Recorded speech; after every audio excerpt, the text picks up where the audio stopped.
बाई तोरो भारी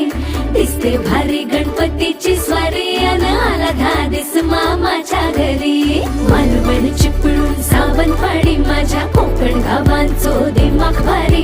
दिसते भारी गणपतीची स्वारी माझ्या कोकणा वाटे तुम्ही वलवा गाडी धमा धमान हाका गाडी माझ्या कोकणचो रस्तो